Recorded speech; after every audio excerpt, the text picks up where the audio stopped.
Hi bakers! Welcome to today's Tuesday 10 at 10. At Bakerpedia, we get a lot of questions about how to delay staling in bakery products. Staling refers to the undesirable changes, not including microbial spoilage, that take place between the time bread is baked and consumed. Understanding the different aspects of staling and the factors that affect them can help bakers make better decisions about their formulas, ingredients, processes, and packaging. To explain more in detail, here is a video Bakerpedia has produced.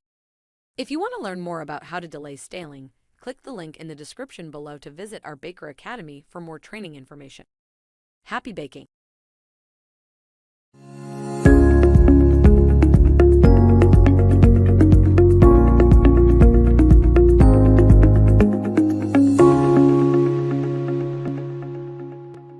What is bread staling?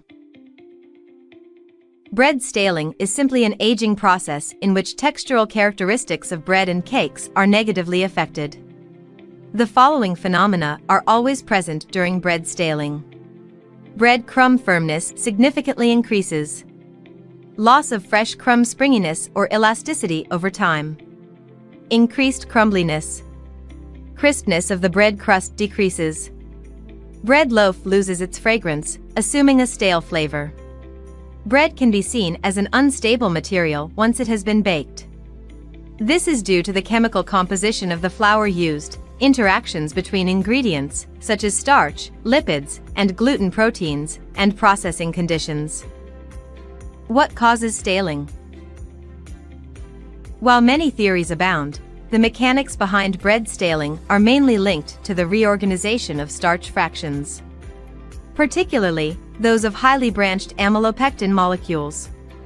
This is due to retrogradation from the swollen, amorphous, gelatinized state into their native, rigid, crystalline state. Water migration from product after cooling and bagging that affects the rate at which staling occurs. Further moisture loss in the bagged bread during storage and transport also allows staling to proceed faster.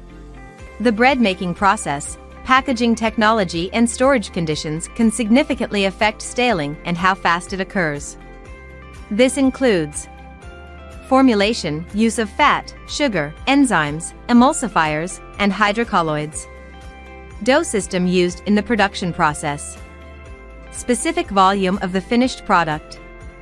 Packaging or bagging technology, for example, fully sealed package or twist-tie closure. Type of packaging film used. Thermal treatments of the dough, that is baking and freezing operations. Water evaporation during baking, for example bake loss. Temperature and relative humidity during storage and transport. How to troubleshoot staling in bread making.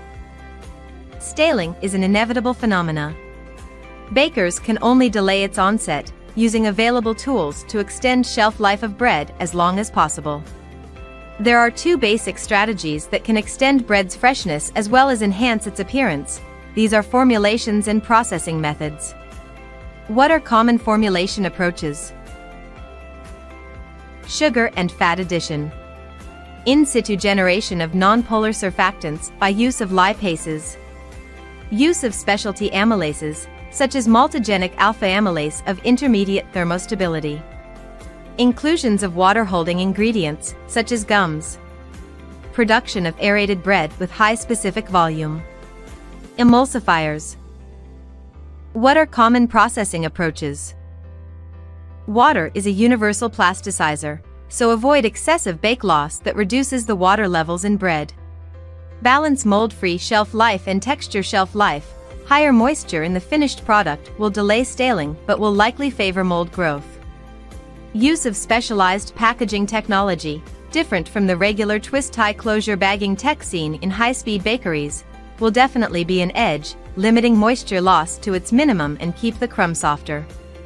Storage conditions. Storage temperature is also important as bread stales faster at low temperatures, particularly at a range of 32 to 50 degrees Fahrenheit, 0 to 10 degrees Celsius. Freezing bread. Freezing temperatures colder than 5 degrees Fahrenheit, minus 15 degrees Celsius, reduce the rate of chemical reactions and physical transitions to practically zero values. How to measure staling. Staling can be measured through rheological methods, thermal analysis, infrared spectroscopy, X-ray crystallography, microscopy, sensory or organoleptic tests. A more effective approach to reduce crumb firming and to maintain crumb elasticity over time is the use of amylases. To learn more about these softening enzymes, download the Staling in Baked Goods Baker paper on the Baker Academy via the link in the description below. Learn more about all things baking by signing up for our newsletter.